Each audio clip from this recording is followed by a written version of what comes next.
Step Brothers for Life, the new album from Craig and Craig, my brothers Starlito and Don Trip. It's been 8 years, a long 8 years since that Step Brothers 3. And my brothers finally released the Step Brothers for Life, highly anticipated album that I've been super excited about and been in anticipation for as well. It's interesting, man, when you work in this industry and you build relationships, people in the industry, not your friends. And I don't use that word lightly. And I don't, I don't loosely just call just anybody a friend, a partner, or even, get into all that. Just try not to get too personal with this. Even though when you work in the arts, it's hard to not get personal with it and with people because we all love art. Art is something that is, that we can feel like, in our stomachs and in our hearts. So it's difficult to not, become attached to it. And I think that's why, so many of us in the industry, we take things so personally. But no, back on subject, man. That Step Brothers for Life project just dropped. And, it's just been a long time coming, for Craig and Craig. And they definitely deliver. This definitely not an album review. You know what I'm saying? Like I'm not doing an album review here, but I just wanted to talk about, two of my favorite artists and, them finally coming back together and dropping this project. So, they kept it with, a lot of the, producers that they've worked with over the years, you know what I'm saying? Like Sell Sizzle, Band Play.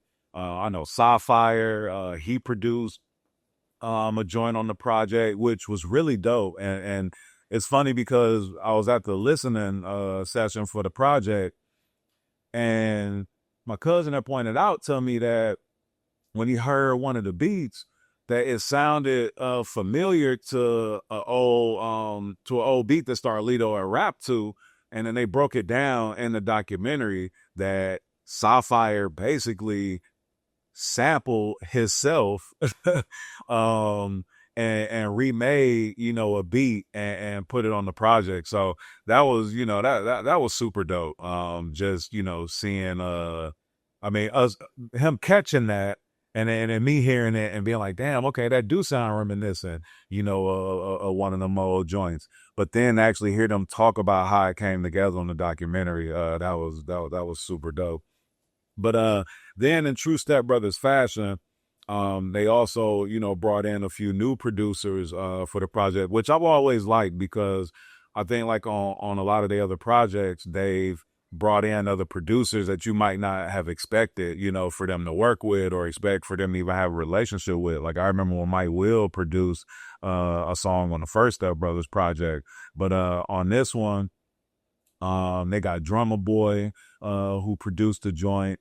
And then I was definitely surprised when I saw Turbo, who, produced for Gunna, when I saw that he had a joint on the project. So just real dope to see them continuing to grow and continuing to build, and all that.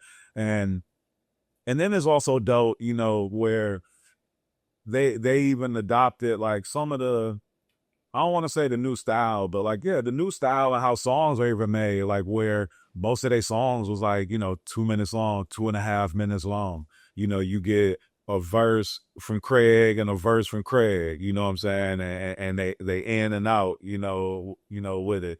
And dope vibes. And, I just miss, hearing them dudes rapping, like back and forth with each other. And just they style of doing that, because first of all, you just don't really hear artists that often really going back and forth like on verses, and one cat finish, his verse, and the other cat come right in, and then it complement each other, it complements like so well. But the way that they do it is just so seamless.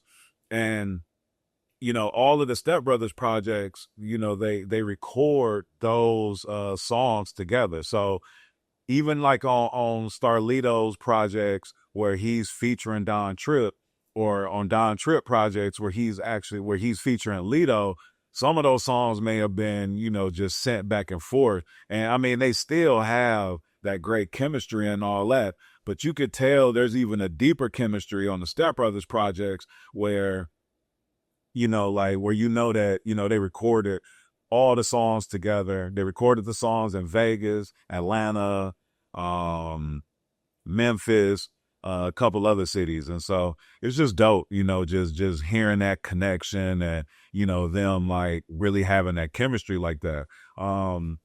It's hard to top, some of their classic songs like Yeah, Five Times, Caesar and Brutus, Rock, Paper, Scissors, Karate in the Garage, which is one of my favorites, but in true Step Brothers fashion, they truly came with it. And I was happy to hear a song similar to Karate in the Garage, where I think that on the first Step Brothers was like a 10-minute song where they going back and forth, the beat changing a bunch of times. So on the new Step Brothers, the song Royal Rumble, it gives us that same feel. It's the longest song on the project, and they going back and forth and just spitting and just going crazy. One of my favorite lines on the project, I think it was in a hook actually, but Lito said, "My superpower is my discernment." And that's just so ill because, discernment is just so important because, again, it's about, trusting your gut, trusting your instinct, all of that. And you could just tell with this project that they went off of pure instinct, with this project. So I would say some of my favorite songs on here, Madden Curse, that was a dope one. Alternate Ending, that was a really dope song. That was produced by Turbo.